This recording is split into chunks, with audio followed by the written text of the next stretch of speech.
Greetings and welcome to the Saroth Mage experiment. A little bit injured, as you can see. With me today, a fabulous guest, Erzebet Barthold from the famous or infamous Hadean Press. How are you doing today, Erzebet? I'm all right, thank you. And thank you for having me on. I think infamous is more the word, maybe. That's what we want. So I've actually cancelled twice because of crazy working commitments at the moment. So this is third time lucky.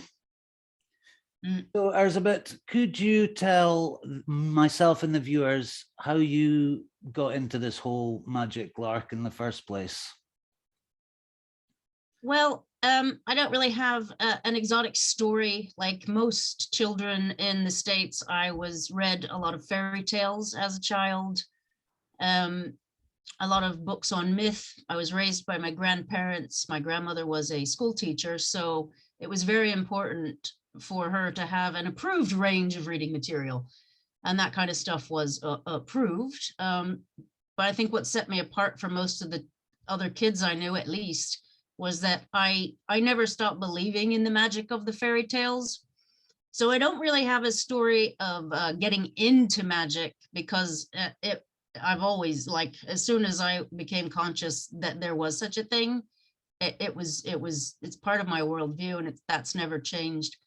But I didn't start, practicing magic or trying to actively do magic until 1978, when I found the copy of an ABC of Witchcraft on my mother's bookshelf. Okay. And so your mum had an interest in witchcraft. I'll say she dabbled. She had an interest. She was more of, she was a psychic. She was known in Philadelphia for being able to correctly guess the winners of the horse races. Wow. Yeah. So I think she came into it because it helped explain that. But also, I think for her, it was really purely an act of rebelling against her mother. Yeah. But she had this book, and that, that was the first time for me it had sort of come out of the fairy tale realm. So here was this book describing, actual witches and what they believe and what they do and a bit of the history. And I thought there's a particular the entry basic beliefs of witches in there, and it begins by saying that one of their important beliefs is the belief in magic. And I thought, well, hey, here I am. So I started trying little spells and this kind of thing. But I mean, you're not going to get a lot of, I didn't get a lot of out of it because I was 11. And in my teen years, I was living with my mother then, and we lived in a very small town in the Midwest of the States. So there was not a lot available. There wasn't a lot of growth. There was a Time Life series on mythological stuff. There was a book, I forget what, dragons, unicorns, and some other stuff. So you'd glean some little bits out of that. There were precisely 3 books in the local library. 2 were about Crowley. Okay. So, I learned about that guy. Yeah, how he got there, I do not know. I learned about him quite early on. I can't remember what the other one was about. My stepfather, he had an interest in the paranormal. So at the same time, I was reading a lot of books on astral travel, telekinesis, telepathy, this kind of stuff. And I loved that, the greater mysteries of the world in that field. So I've always had that kind of stuff, has always been sort of there beside me on the way. Yeah, so it's been a journey, but nothing really special about it. Yeah, well, it is special because you're here now, and it's led you to play a very important part in the occult community. So how did the idea, how first did you come from America to our sceptred isle here in Britain? What led you here? Well, I first visited England and Wales in 1998. I was here for 3 weeks down south in Bath, went to Glastonbury, spent a weekend in Cardiff. I stayed with a dear friend of mine. And I fell in love with it.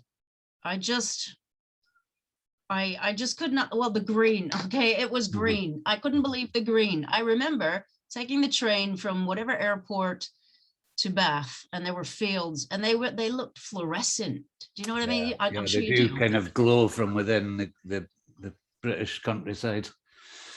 The green and pleasant land, you know, it's just a phrase until you see it. And that was like, wow, this place really is magical. But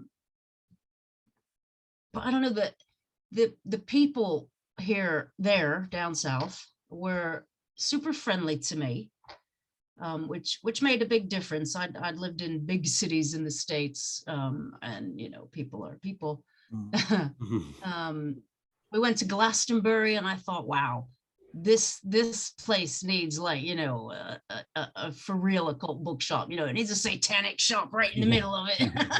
It's kind of, you know, but I hate the word, but the vibe of it all, of that whole experience. I went back thinking someday I'm going to live there. And a day arose when, and this is going to sound a little bit corny, but I don't really care.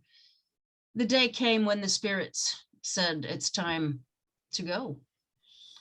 And, you know, I argued with that for about a month, because even though I generally do what they tell me to do, I always, you know, I don't just, if they said jump off a bridge, I'm not going to do that, am I? So, you know, you have to put out feelers and see if it's possible, see if it's right.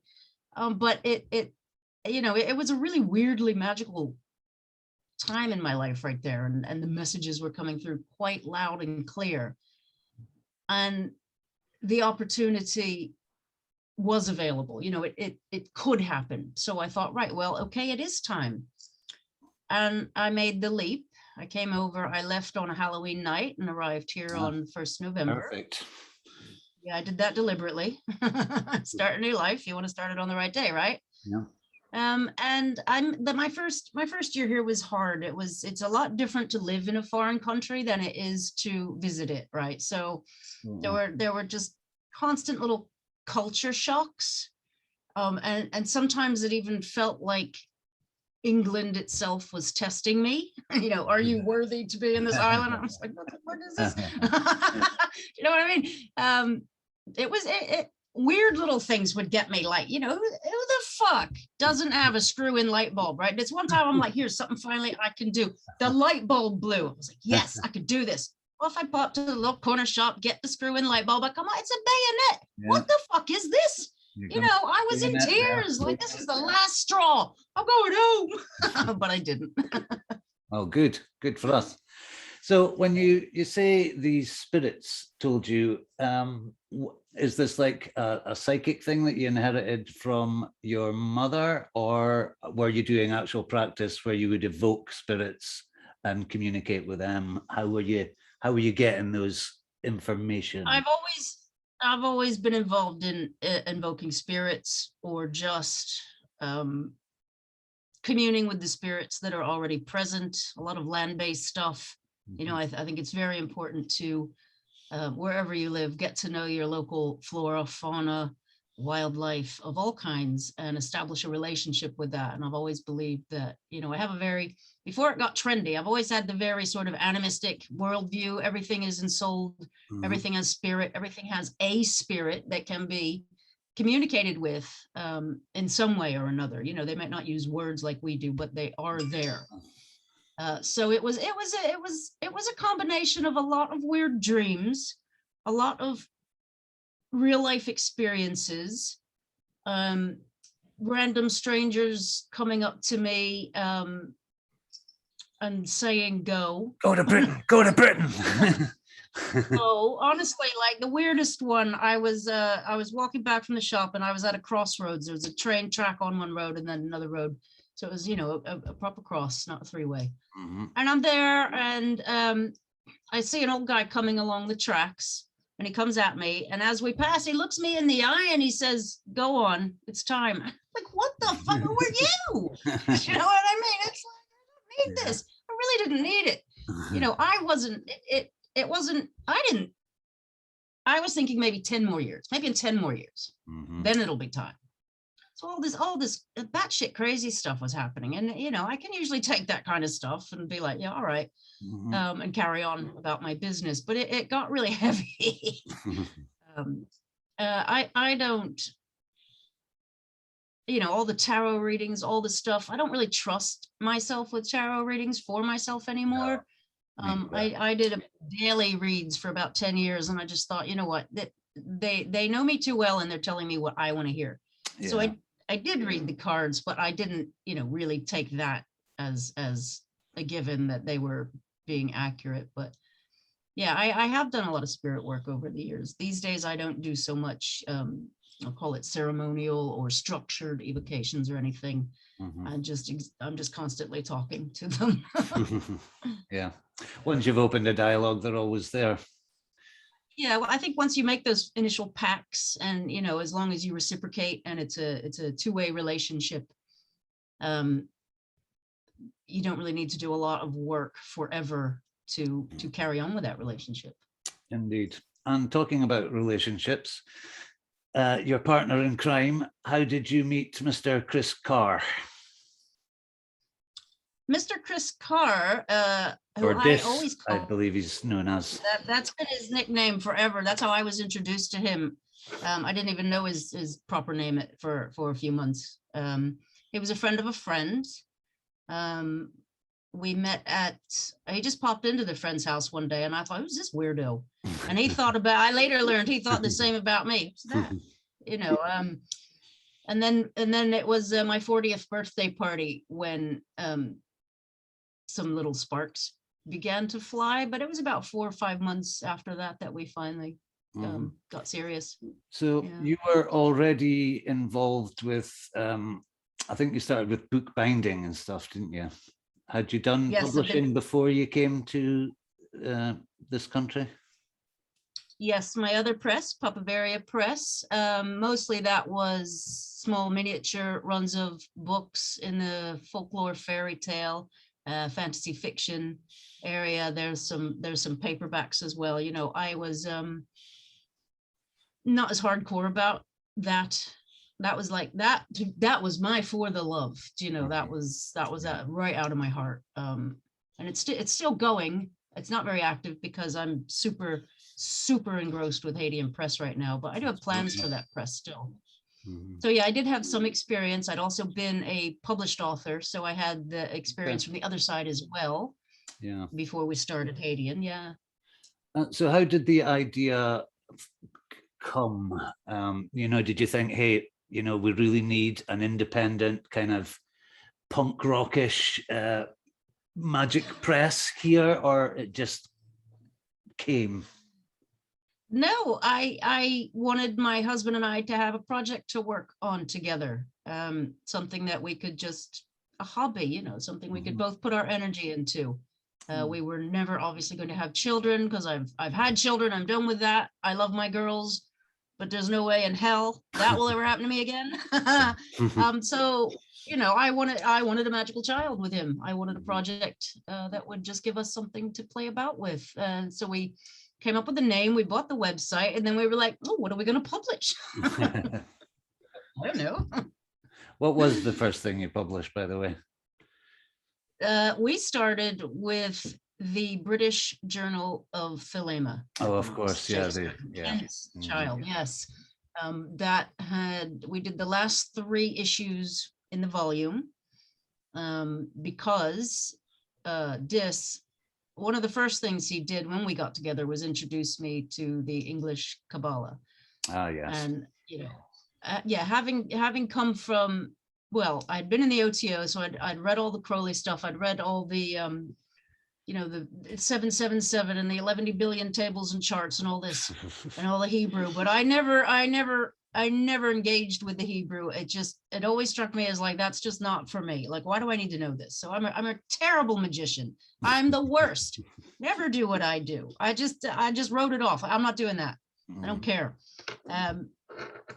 But then he showed me this, and it's in the English language. And I thought, all right, that's quite cool. And I started doing what most people do.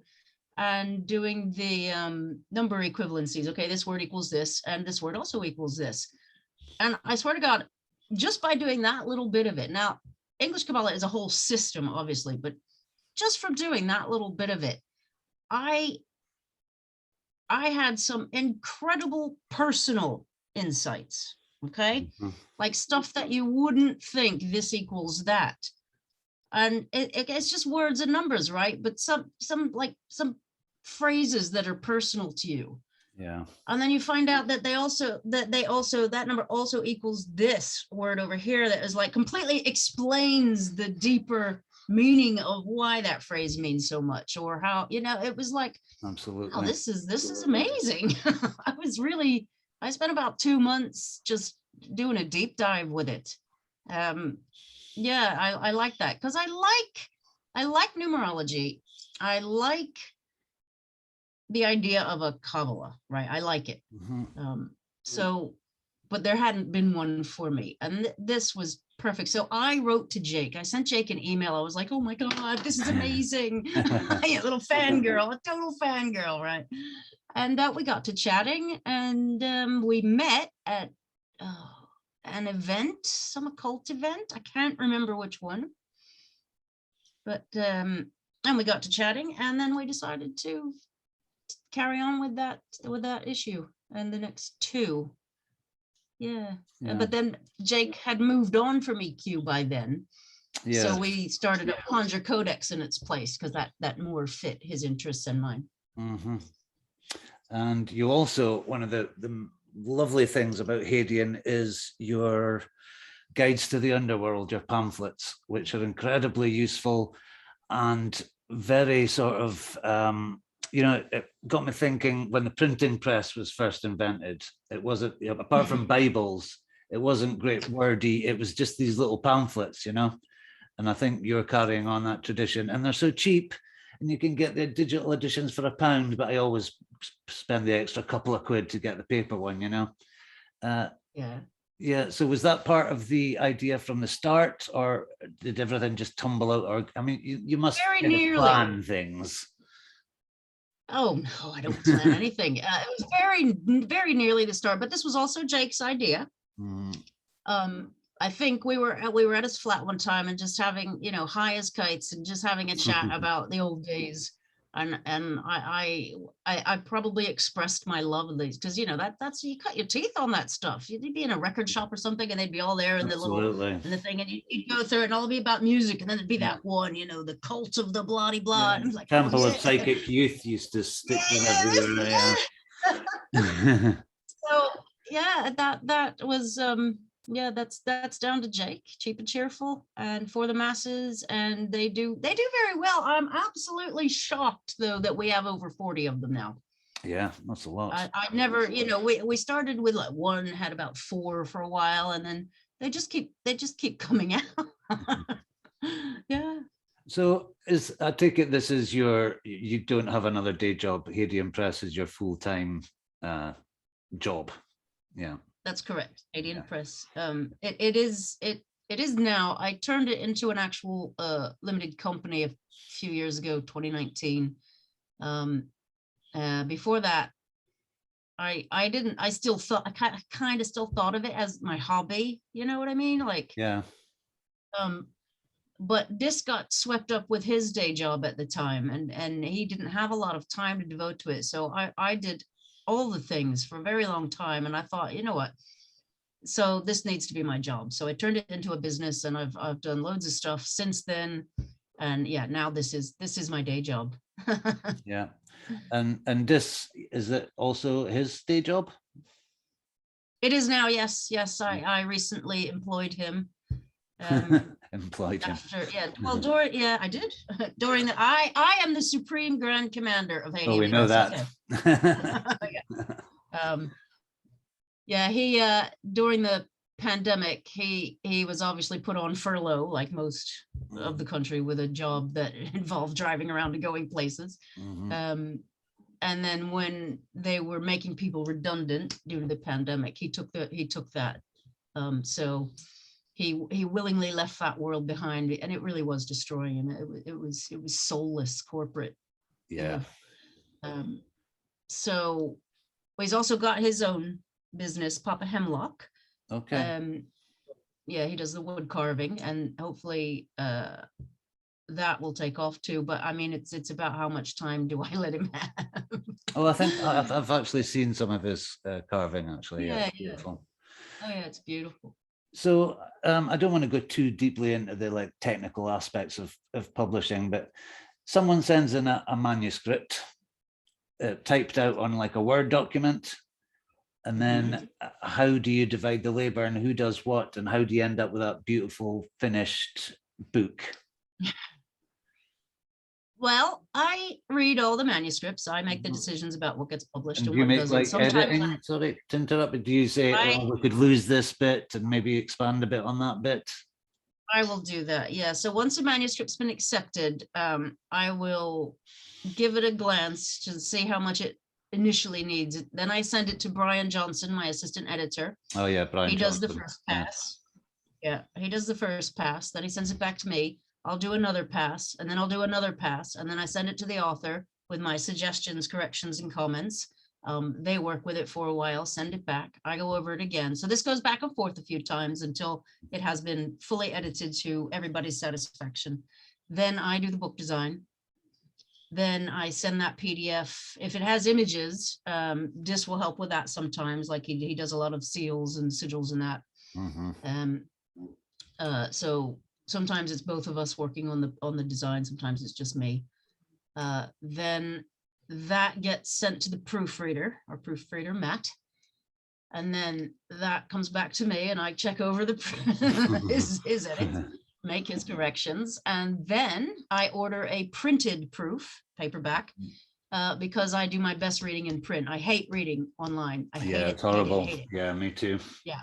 So the final thing is I get the book. I get the actual physical paperback edition, and then I read it. And then I make my final corrections in with my happy little red pen.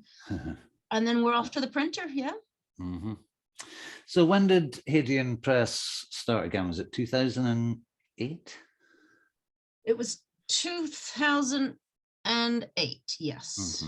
Yeah. Just at the end, because I think it was, yeah, we talked about it at the beginning of 2008, and then I got deported.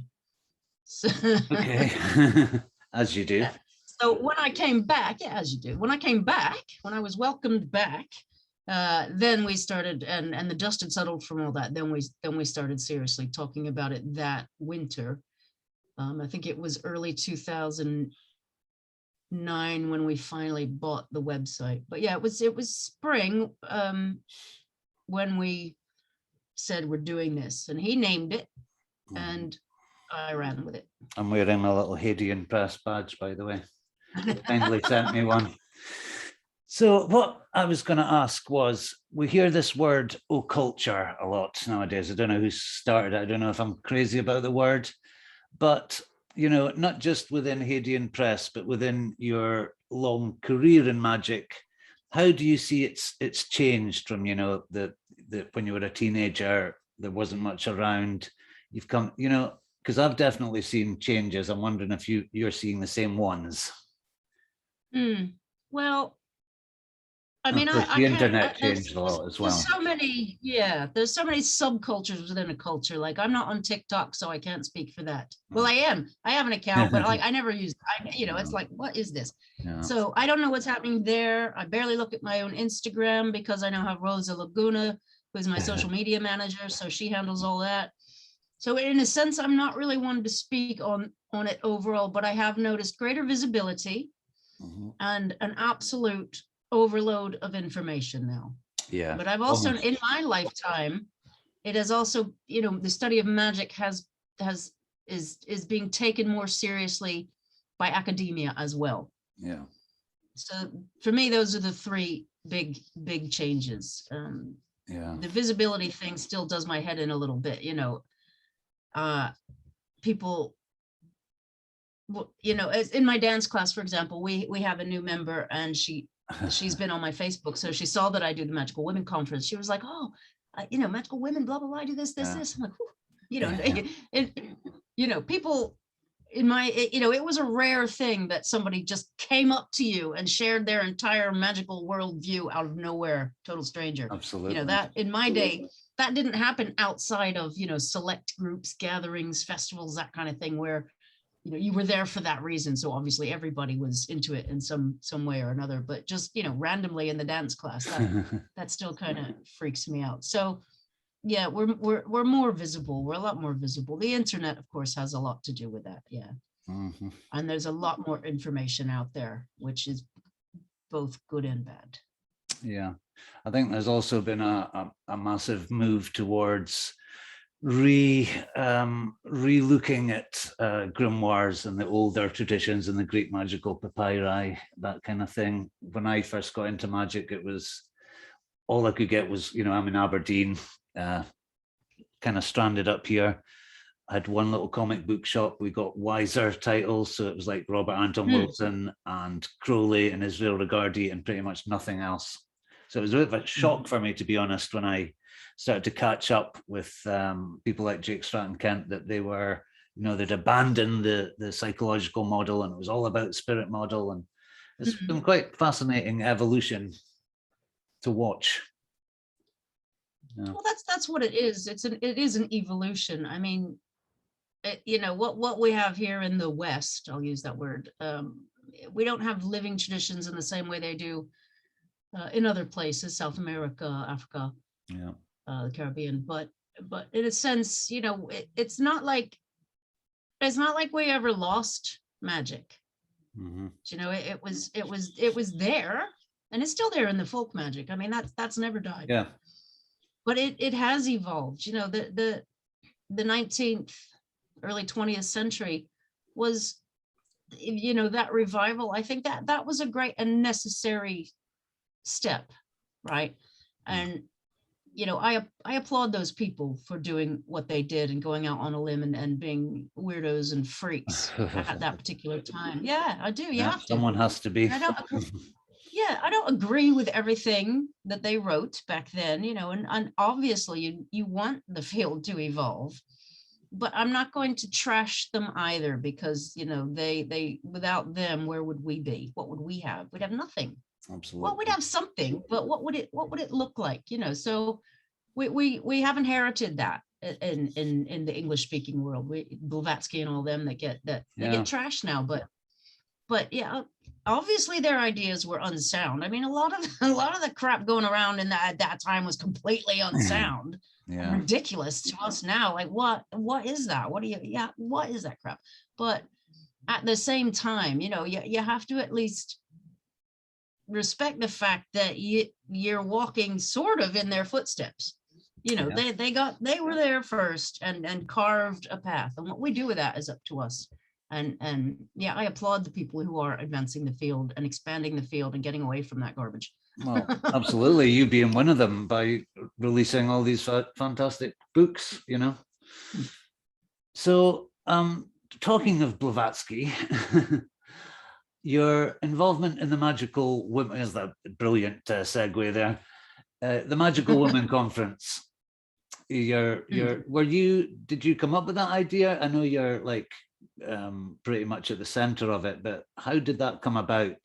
And why do you think there's a need for a Magical Women's Conference?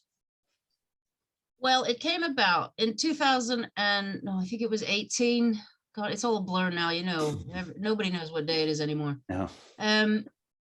Sue Terry, co-director, made a snarky comment on Facebook about, oh, look, another conference on women's spirituality where all the speakers are men, something like that. I'm paraphrasing, right? Yeah. And I just snarkily said, right, let's do our own. And really it developed out of snark. Is there a need for it? Was there a need for it? Well, I think there was a need for it.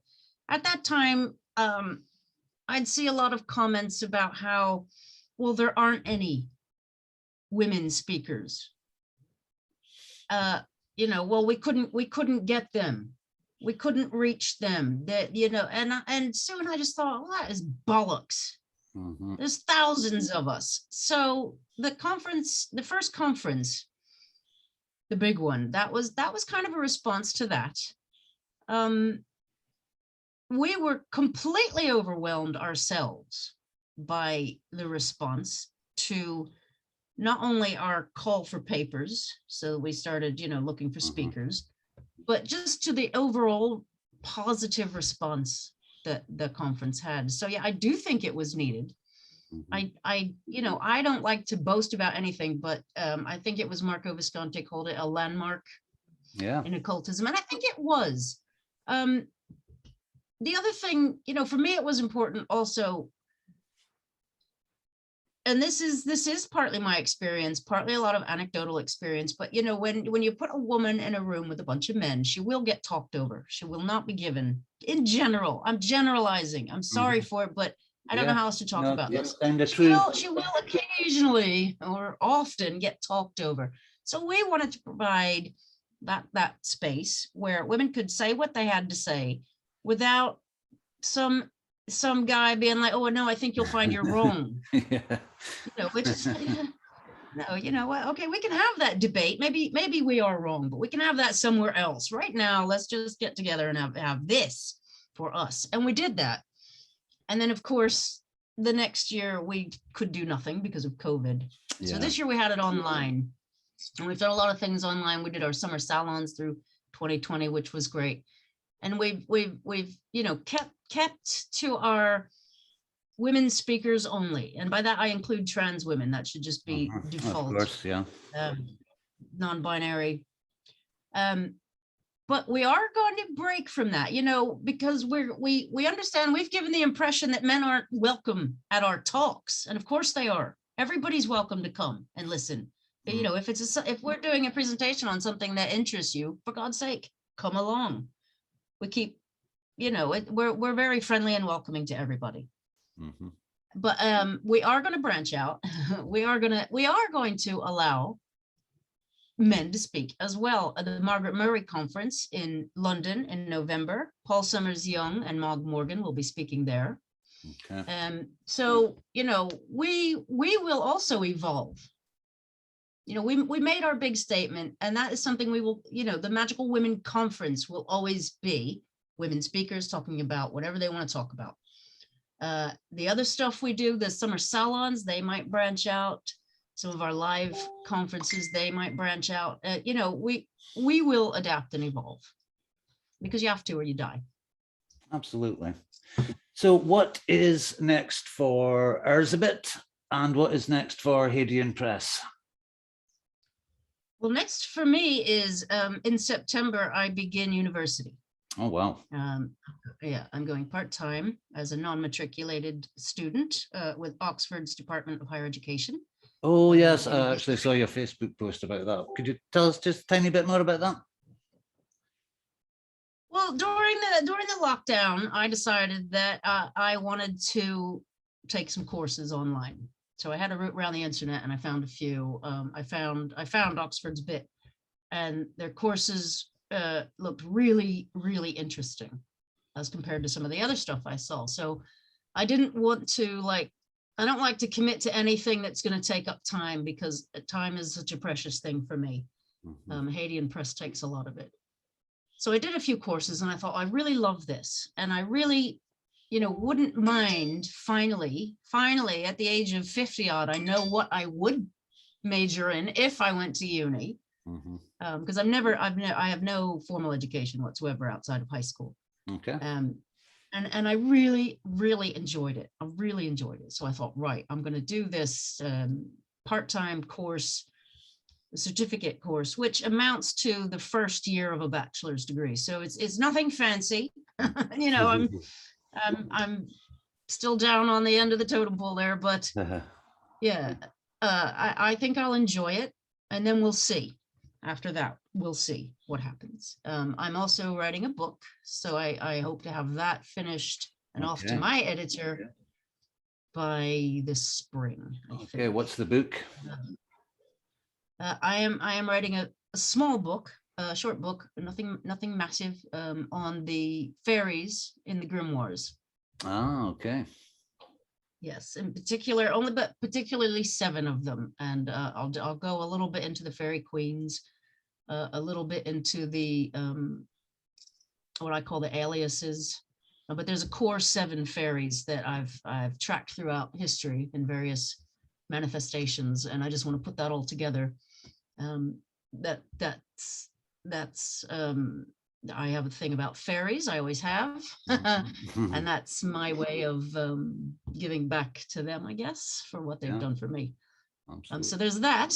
Hadean Press, my goal is to release 6 books next year, title every 2 months. Wow. I don't know, there's more on the list than that, so we'll see. We'll see how we go. So we've got an interesting year. I'm going to be reprinting this old classic, Steve Savadell's Goetic Evocation. I have never heard of that one. It was quite popular in its day, and it goes now for 60, 70 quid for a paperback. It's been out of print for a while. See, this one is his magician's workbook, I think, is still in print, but this is volume 2. So we're not doing volume 2. We've just given it a very mild edit to make it a standalone book. So that's going to be a fun release. We've got a new author to us, Alejandro Casas. He's got a book on the, he's looking at the Amerindian influence of specifically Palo Monte. He's a Cuban-born, living in Florida now, doing his degree. We'll be reprinting, and I hope this should come out next year. We'll also be reprinting Sarah Maestros, The Orphic Hymns Grimoire, which is a book I very much... Lovely lady. Yeah, I very much believe in that book. We will have... it'll be fully illustrated. We're expanding on the illustrations a bit, and giving it a new design and layout. So I'm also hopeful that we'll see Jake Stratton Kent's Night School Volume 2. Well, that's what I was going to say. If there's a Volume 1, there has to be a Volume 2, right? Yeah, yes. As far as I know, it's going to be 3. I have seen the draft, a working copy of the second one. I think it's very good.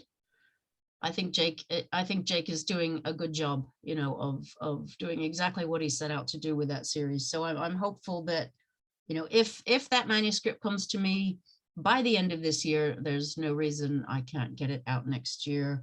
Conjure Codex 5, the black issue, will be out next October. Submissions close at the end of this October. And then there's another one I'm not allowed to talk about. It's going to be quite big. Oh. By David Rankine. It's going to be quite big. It's going to be about grimoires. Surprise. Funnily enough. Surprise. Yes. Let me say that it's going to be, I think it's going to be game changing. Okay. Wow. Especially for those of us who really love the grimoires. Okay. It's a reference book. It's a reference book aimed at both scholars and practitioners. I'll say that. Yeah, I won't say more. I want David to get all the glory of the announcement. When he's finally ready to talk about it, I want David to have that pleasure. But yeah, it's going to be something. Yeah. Fantastic. So, Erzebet, to be honest, I think that has perfectly summed up the ethos and the spirit of Hadean Press. Fantastic organization. Thank you very much for your time. It's been lovely talking to you. I will say goodbye. Unfortunately, when I press the bit, we can't get to chat at the end, so I'll send you a message thanking you very much. But thank you very much, Erzebet. Finally talking to you. Good luck for the future with Hadean Press, of course. Thank you. Thank you, Erzebet. Bye. See you soon. Bye-bye.